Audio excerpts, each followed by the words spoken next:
नमस्कार, आप देख रहे हैं खबर उत्तराखंड। मैं हूं आपके साथ तन्वी। रुक करते हैं खबरों का, लेकिन उससे पहले नजर डालते हैं इस वक्त की हेडलाइंस पर।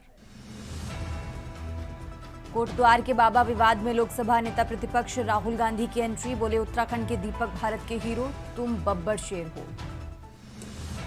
एनर्जी स्टोरेज देगा उत्तराखंड को नई ऊर्जा। बिजली के भंडारण से ट्रांसमिशन की अस्थिरता होगी कम। अंकिता भंडारी को न्याय दिलाने के लिए 8 फरवरी को होगी महापंचायत। वीआईपी नाम उजागर न होने पर कई संगठनों ने बनाई रणनीति। उत्तरकाशी में पालीगाड़ जानकी चट्टी सड़क चौड़ीकरण पर विवाद। कंपनी पर मनमानी व एनजीटी मानकों की अनदेखी का आरोप। देहरादून डीएम सविन बंसल का औचक निरीक्षण। चक्राता व कोलागढ़ रोड परियोजनाओं का लिया जायजा। उत्तराखंड में बारिश से लौटी ठंड। 5 जिलों के ऊंचाई वाले क्षेत्रों में बर्फबारी के आसार। आप देख रहे हैं के न्यूज, खबरों का सारथी। और अब रुक करते हैं खबरों का। खबर रुड़की से है, जहां रुड़की में खेल, अनुशासन और उत्साह का अद्भुत संगम देखने को मिला है, जब देवभूमि मानवाधिकार सेवा संघ के तत्वाधान में भव्य साइकिल रेस प्रतियोगिता का आयोजन किया गया। नगर निगम के पास से शुरू हुई इस रेस में कक्षा 9 से 12 तक के 200 से ज्यादा छात्र छात्राओं ने जोश और जज्बे के साथ प्रतिभाग किया। रेस को मेयर अनीता अग्रवाल, ललित मोहन अग्रवाल, चेरब जैन व संघ पदाधिकारियों ने हरी झंडी दिखाकर रवाना किया। आज देवभूमि मानवाधिकार सेवा संघ के बैनर तले जो साइकिल रेस का आयोजन किया गया था, वो सुबह 7:30 बजे से स्टार्ट हुई। 7:30 बजे की रिपोर्टिंग टाइम था, लेकिन बच्चों में इतना उत्साह था कि 6:30 बजे बच्चे यहाँ पर एकत्रित होने स्टार्ट हो गए थे। और यहाँ रजिस्ट्रेशन कराने के बाद साइकिल रेस का आयोजन किया गया, जो कि चंद्रशेखर चौक से स्टार्ट होकर बोट क्लब होते हुए गणेश पुल तक पहुंची। गणेश पुल से मिलिट्री चौक से पृथ्वी राणा सेंचुरी गेट होते हुए प्रेम मंदिर चौक से फिर समापन चंद्रशेखर चौक पर हुआ। और इस सब का सबसे अच्छी बात यह है कि इस सब का लाइव टेलीकास्ट यहाँ पे चलता रहा। विजेताओं की जो नाम तो मेरे को ऐसे याद नहीं है, लेकिन जो फर्स्ट सेकंड थर्ड आए हैं उनको साइकिल से पुरस्कृत किया गया है। और टॉप 10 बच्चों को ट्रैक सूट्स दिए गए हैं और बच्चों में बड़ा जोश था। देख के बड़ा अच्छा लगा कि बच्चे स्वास्थ्य के जागरूक हैं। अभिभावकों से आग्रह करूंगा कि बच्चों को प्रोत्साहन करिए कि वो रोजमर्रा की जिंदगी में अपने साइकिल से आए जाएं और उनको मोटराइज व्हीकल आप मत दीजिए। और अब रुक करते हैं अगली खबर का। केंद्रीय वित्त मंत्री निर्मला सीतारमण ने संसद में बजट प्रस्तुत किया। बजट को लेकर उत्तराखंड राज्य में स्पेशल फोकस है, जिसको भाजपा जिला अध्यक्ष कमल जिंदल, भाजपा ओबीसी मोर्चा जिला अध्यक्ष रवि रस्तोगी, वरिष्ठ भाजपा नेता महेश मित्तल ने भाजपा पदाधिकारी व कार्यकर्ताओं के साथ बजट को लेकर खुशी जाहिर की। उन्होंने कहा कि मुख्यमंत्री पुष्कर सिंह धामी ने बजट में उत्तराखंड के किसान, युवा, महिला, पर्यटन, रोजगार, आपदा आदि बिंदुओं पर बजट में स्थान दिलाया गया है।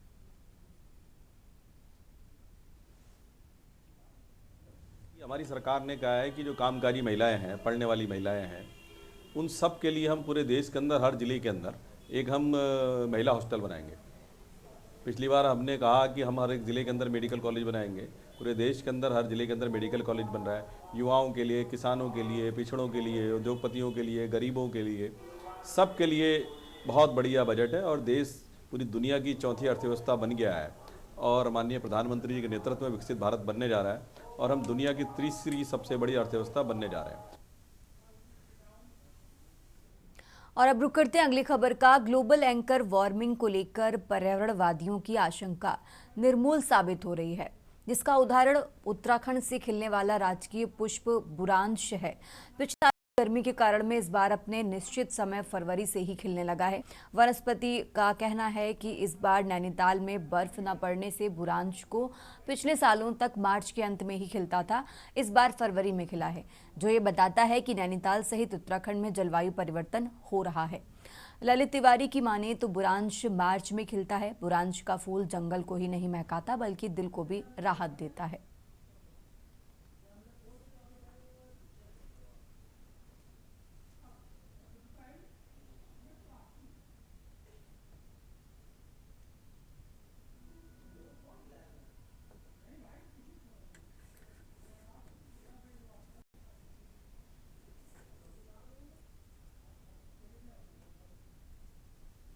जो बुरांस है वो हार्ट का टॉनिक के रूप में भी तमाम हमारे जो डिफरेंट, जैसे एग्जांपल के तौर पर कहूँगा कि फ्रूटेज है, बहुत अच्छा काम कर रहे हैं। उस तरह से कई हिलांस भी काम करता है, कई सारे लोग इसमें काम करते हैं, स्वयं सहायता समूह इसमें काम कर रही है और बहुत बड़ा एक रोजगार का साधन भी है और एक अच्छी आर्थिक स्थिति उत्तराखंड को देता है। तो ऐसे में जब ये पूरा सिस्टम प्रभावित हो रहा है तो निश्चित रूप से इस पर बहुत ज़्यादा शोध करने की ज़रूरत है। जो बुरांस है वो हार्ट का टॉनिक के रूप में तमाम हमारे जो डिफरेंट, जैसे एग्जांपल के तौर पर कहूँगा कि फ्रूटेज है, बहुत अच्छा काम कर रहे हैं। उस तरह से कई हिलांस भी काम करता है, कई सारे लोग इसमें काम करते हैं, स्वयं सहायता समूह इसमें काम कर रही है और बहुत बड़ा एक रोजगार का साधन भी है और एक अच्छी आर्थिक स्थिति उत्तराखंड को देता है। तो ऐसे में जब ये पूरा सिस्टम प्रभावित हो रहा है तो निश्चित रूप से इस पर बहुत ज़्यादा शोध करने की ज़रूरत है। जो बुरांस है वो हार्ट का टॉनिक के रूप में भी तमाम। रुक करते अगली खबर का। वित्त मंत्री निर्मला सीतारमण ने अपना लगातार 9वां बजट पेश किया। मोदी सरकार 3.0 का ये तीसरा पूर्ण बजट है और खास बात ये रही कि पहली बार रविवार को ये बजट पेश किया गया। इस बजट में कई अहम घोषणाएं की गई हैं, जिसमें एक बायो फार्मा शक्ति योजना है, जिसके तहत अगले 5 साल में 10,000 करोड़ रुपए का प्रावधान किया गया है। टेक्नोलॉजी सेक्टर को भी बड़ा बूस्ट मिलेगा। सरकार सेमीकंडक्टर मिशन 2.0 शुरू करने जा रही है और इंडस्ट्री लेड रिसर्च पर खास फोकस भी रहेगा।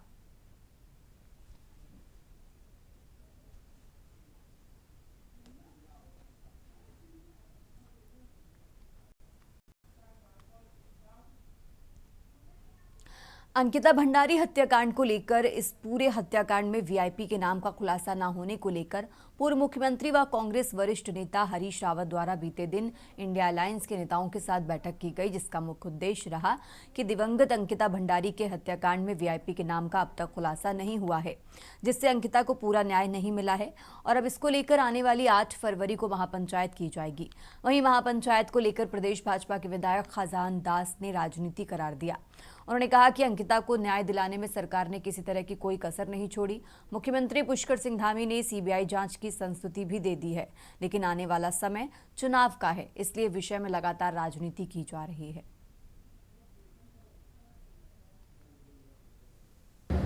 अंकिता भंडारी के लिए जिस तरह से जो सरकार को कार्य करना चाहिए था, उस ओर सरकार बढ़ चुकी है। सीबीआई की जांच के लिए माननीय मुख्यमंत्री जी ने अपनी संस्तुति दे दी है, परंतु अब आने वाला समय राजनीति करने का है, क्योंकि 2027 में चुनाव होना है। तो इसलिए राजनीतिक रोटियां सेकने के लिए हमारी बहन, हमारी बिटिया अंकिता को जिस तरह से जो आगे ला रहे हैं, ये इस तरह की राजनीति नहीं होनी चाहिए। अब उस ओर ध्यान देना चाहिए कि सीबीआई हमारी क्या जांच करेगी, क्या करने वाली है। और मैं तो ये कह रहा हूँ कि दोषी कोई भी हो, उसको किसी भी तरह से नहीं छोड़ना चाहिए। और अब रुक करते हैं अगली खबर का। माघ पूर्णिमा पर पुण्य अर्जित करने के लिए श्रद्धालु बड़ी संख्या में धर्मनगरी हरिद्वार का रुख किया, जहां हर की पैड़ी पर सुबह से गंगा स्नान करने वालों की भीड़ उमड़ रही। माघ पूर्णिमा पर गंगा स्नान का विशेष महत्व बताया गया है और यही कारण है कि घाटों पर बड़ी संख्या में श्रद्धालु नजर आए।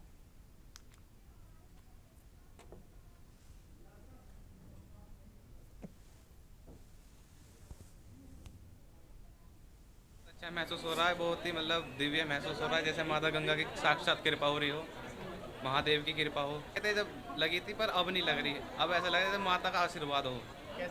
बहुत ही अच्छा नज़ारा, एकदम देखने दिखाने लायक और बेहतरीन। आनंद आ रहा है, पूरा आनंद आ रहा है, भक्ति में है। 3 बजे से चले हुए हैं, अभी आके पहुँचे हैं। हम गंगा स्नान करने के लिए आए हैं। हमें नहा के बहुत ही आनंद हुआ, बहुत अच्छा लगा।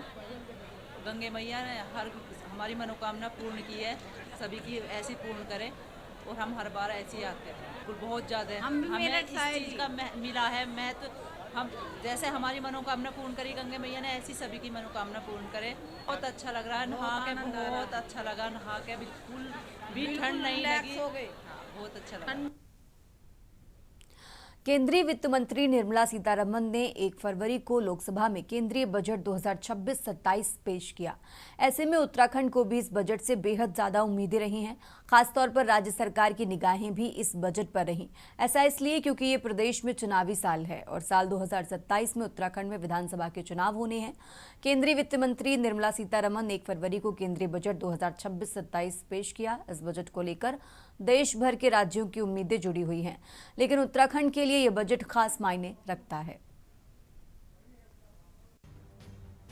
वित्त मंत्री निर्मला सीतारमण ने चालू वित्त वर्ष 2026-27 के लिए पूर्ण बजट पेश किया है। ये उनका लगातार 9वां बजट है। सीतारमण ने लोकसभा में बजट पेश करते हुए कहा कि भारत के लोगों ने नरेंद्र मोदी सरकार में एक बार फिर से विश्वास दिखाया है और उसे तीसरे कार्यकाल के लिए फिर से चुना है। वहीं मुख्यमंत्री पुष्कर सिंह धामी ने बजट की जमकर सराहना की है। वहीं आम जनता का बजट पर क्या कुछ कहना है, पहले वो सुनाते हैं आप।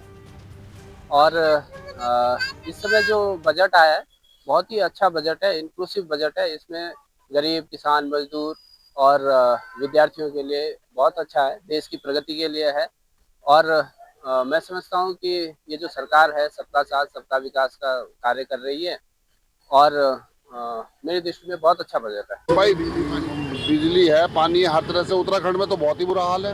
आप अगर देखा जाए तो उत्तराखंड के अंदर तो बिजली के रेट भी आए दिन और बिजली भी कम आ रही है और रेट भी बढ़ते जा रहे हैं। पानी की भी समस्या बहुत ज़्यादा है यहाँ पे, बहुत ज़्यादा ऐसी है कि बहुत बुरा हाल है। सरकार से हमें बड़ी उम्मीद थी कि सरकार कुछ मध्यम वर्ग के परिवार और मध्यम वर्ग के व्यापारी के बारे में सोचेंगे, लेकिन सरकार ने हमें बिल्कुल अनदेखा कर दिया है। सरकार की अनदेखी हमारे लिए जो है बहुत ही ख़राब परिणाम लेके आएगी आने वाले इलेक्शन में, क्योंकि सरकार जब भी सोचती है तो क्या तो गरीब तबके को देखती है या बिल्कुल हाई क्लास को देखती है, मध्यम वर्ग के परिवार को देखती नहीं है। और जिस तरह से जो है बजट का प्रावधान किया गया है, विकसित भारत का जो हमारा सपना है वो साकार होगा और पूरा होगा। और उत्तराखंड के लिए भी कहीं पे भी कोई कसर नहीं छोड़ी है। और मुझे लगता है कि आने वाले समय में इस बजट के तहत काफ़ी अच्छा एक संदेश गया है। और यहाँ पर जैसे जो दिव्यांग है उनके लिए एक हॉस्पिटल खोलने की व्यवस्थाएं की गई, प्रत्येक जिले में होना है। देखिए, आज जो बजट केंद्र की वित्त मंत्री ने संसद में रखा है बहुत ही निराशाजनक बजट है। इस बजट से पूरे देश को बड़ी उम्मीदें थी। जिस तरीके से आज रोजगार घट रहे हैं तो लग रहा था कि बजट आएगा तो कुछ रोजगार की उम्मीद बनेगी। ये बजट न देश के लिए सही है न प्रदेश के लिए सही है। उत्तराखंड को भी इस बजट ने जो है निराश करने का काम किया। प्रदेश की जनता लंबे समय से ग्रीन बोनस की मांग कर रही है, पर्यटन क्षेत्र के लिए उत्साहजनक पैकेज की मांग कर रही है, आपदा में बचाव के लिए बजट में कुछ होना चाहिए था। लेकिन ये बजट चौतरफा निराश करने वाला है। ये न व्यापारियों के लिए सही है, न महिलाओं के लिए सही है, न बेरोजगारों के लिए सही है। भाजपा का कहना है कि सरकार ने हर वर्ग को बजट से सौगात दी है। बजट ऐसे समय में पेश किया गया है जब ट्रंप टैरिफ से बनी ट्रेड वार की स्थिति ने ग्लोबल टेंशन को बढ़ाया है। ऐसे में जब भू राजनीतिक अनिश्चितता गहराई हुई है और इन चुनौतियों से निपटने के लिए मोदी सरकार की तरफ से बजट में कई बड़े ऐलान किए जाने की उम्मीद जताई जा रही है। यह आम बजट आने वाले वित्तीय वर्ष में सरकार की आर्थिक स्थितियों की दिशा तय करेगा। वहीं विपक्ष ने मोदी सरकार के इस बजट को घोर निराशाजनक बताया है। कांग्रेस का कहना है कि बजट में सरकार ने आम जनता के लिए कोई राहत नहीं दी है। पहली बात तो यह है कि जो लोअर मिडिल क्लास और मिडिल क्लास है उसके ऊपर कई तरीके के बोझ बढ़ गए। विशेष तौर पर शिक्षा और चिकित्सा जिस प्रकार से महंगी हो गई है, तो जब तक इन वर्गों को आप राहत नहीं देंगे, विशेष तौर पर इनकम टैक्स में राहत नहीं देंगे, शिक्षा जो एजुकेशन लोन है उसमें ब्याज दर को घटाएंगे नहीं, और चिकित्सा के दायरे को और सुगम नहीं बनाएंगे, चिकित्सा उपकरणों आदि आदि पर आप छूटे नहीं देंगे, तो ये चीज़ें जो मिडिल क्लास और लोअर मिडिल क्लास का बर्डन है वो घटेगा नहीं। और दूसरी बात यह है कि गरीबी बढ़ रही है। कैसा 9 साल से तुम बजट पेश कर रहे हो गरीबी निरंतर बढ़ रही है और गरीब हो रहा है।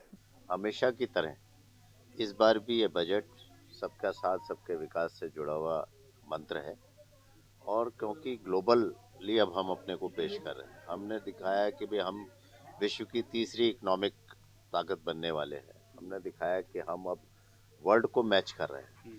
तो ऐसे हर सेक्टर को, चाहे वो इंफ्रास्ट्रक्चर से जुड़ा सेक्टर हो, चाहे वो मेडिसिन से जुड़ा सेक्टर हो, चाहे वो इंपोर्ट हो, चाहे वो एक्सपोर्ट हो, चाहे वो एमएसएमई हो, इन पर विशेष थ्रस्ट रखा गया है।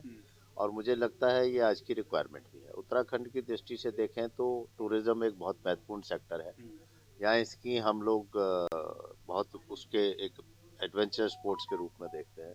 वो वर्ल्ड का क्लास सेंटर यहाँ बने, इसका घोषणा की गई है। तो 3 स्टेट्स में की गई है, उसमें उत्तराखंड एक है। और मुझे लगता है उत्तराखंड तो ऑलमोस्ट बजट अनाउंस हो या ना हो, 12 महीने 365 दिन उसकी घोषणा हमारे साथ रहती है। कुल मिलाकर मोदी सरकार ने आम बजट के जरिए हर वर्ग को साधने की कोशिश की है। हालांकि विपक्ष इस बजट को बेहद ही निराशाजनक बता रहा है, जबकि सत्ता पक्ष इसको ऐतिहासिक बता रहा है। अब देखना होगा कि आगे बजट का क्या कुछ लाभ आम जनता को मिलता है। Uttarakhand desk report.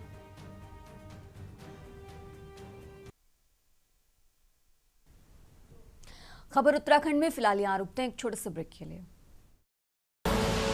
आप देख रहे हैं के न्यूज, खबरों का सारथी। ब्रेक से वापस आ चुके हैं, रुक करते हैं खबरों का। बात कर रहे हैं मसूरी नगर की, जहां पालिका द्वारा अम्बेडकर चौक स्थित माल रोड पर पालिका नाले पर हुए अतिक्रमण को जेसीबी मशीन की मदद से हटाया गया। कार्रवाई के दौरान निजी ठेकेदार और नगर पालिका प्रशासन के बीच रास्ते की स्वीकृति को लेकर तीखी बहस देखने को मिली। निजी ठेकेदार का कहना था कि उन्हें नगर पालिका की ओर से रास्ते की स्वीकृति दी गई थी और ये मामला वर्तमान में न्यायालय में विचाराधीन है। वहीं नगर पालिका के अधिशासी अधिकारी ने स्पष्ट किया कि पालिका नालों और खालों पर किसी भी प्रकार का अतिक्रमण बर्दाश्त नहीं किया जाएगा। उन्होंने ये भी कहा कि रास्ते की स्वीकृति बहुत सीमित चौड़ाई में दी गई थी, जिसका उल्लंघन किया गया। विभिन्न माध्यमों से कई दिनों से शिकायतें प्राप्त हो रही थी कि यहाँ पे मॉल रोड से लगते हुए जो हमारी नाली की भूमि है, उस पे जो नाला है, सार्वजनिक नाला है, उस पे अतिक्रमण किया गया। पूर्व में जो संबंधित अतिक्रमणकारी थे उन्होंने आश्वासन दिया था कि वो खुद इसको हटा लेंगे। जब उनके द्वारा इस पर कोई कार्रवाई नहीं करी गई तो नगर पालिका द्वारा इसको आज हटाने की कार्रवाई की जा रही है। और भविष्य में भी अगर इस तरीके का कोई अतिक्रमण पाया जाता है तो उस पर भी चूंकि शासन के न्यायालय के स्पष्ट आदेश हैं कि हमारी भौगोलिक परिस्थितियां हमारे राज्य की और डिजास्टर प्रोन राज्य होने के कारण जितने भी नाले खाले हैं उन सबको जो है अतिक्रमण से मुक्त किया जाए। और अब खबर गदरपुर से है, जहां उधम सिंह नगर के मुख्य विकास अधिकारी दिवेश शासनी ने सामुदायिक स्वास्थ्य केंद्र गदरपुर में डॉक्टरों और स्वास्थ्य विभाग के अधिकारियों के साथ वार्षिक समीक्षा बैठक की है। बैठक के दौरान सीडीओ ने अस्पताल की व्यवस्थाओं की गहन समीक्षा की और मौजूद कर्मियों को तत्काल समस्याओं को दूर करने के निर्देश दिए। मुख्य विकास अधिकारी दिवेश शासनी ने सामुदायिक स्वास्थ्य केंद्र परिसर का निरीक्षण किया और अस्पताल के सभी विभागों की स्थिति का जायजा लिया।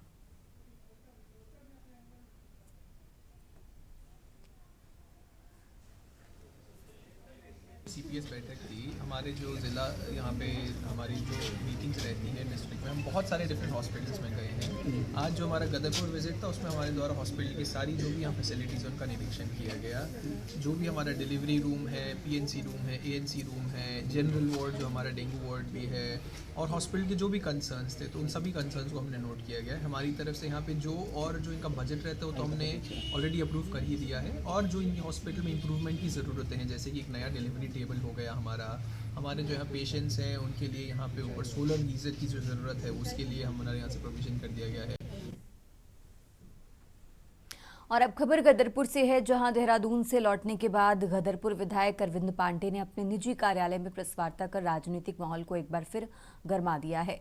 विधायक अरविंद पांडे ने हाल ही में दिए अपने एक बयान को लेकर चर्चा के केंद्र में हैं। उन्होंने अपने विरोधियों पर तीखा हमला बोलते हुए उन्हें कठपुतली करार दिया, जिससे राजनीतिक गलियारों में हलचल तेज हो गई है। मीडिया द्वारा जब विधायक अरविंद पांडे से सवाल किया गया कि अचानक और भाजपा के प्रदेश मंत्री एक साथ उनके खिलाफ बयानबाजी कर रहे हैं, तो इस पर विधायक ने व्यंग्यात्मक अंदाज में जवाब दिया। अगर व्यक्ति के अंदर यह अहंकार कब पैदा हो जाता है, व्यक्ति को खुद पता नहीं चल पाता है। तो कम से कम इस प्रकार की जांच होगी, वैज्ञानिक पद्धति से जांच होगी, तो कम से कम हमारा अहंकार भी तो खत्म होगा।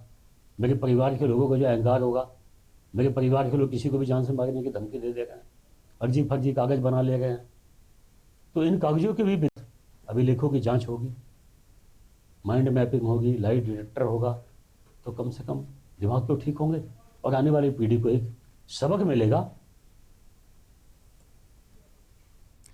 खबर उत्तराखंड में फिलहाल इतना ही। आप देखते रहिए के न्यूज़ इंडिया। आप देख रहे हैं के न्यूज़, खबरों का सारथी।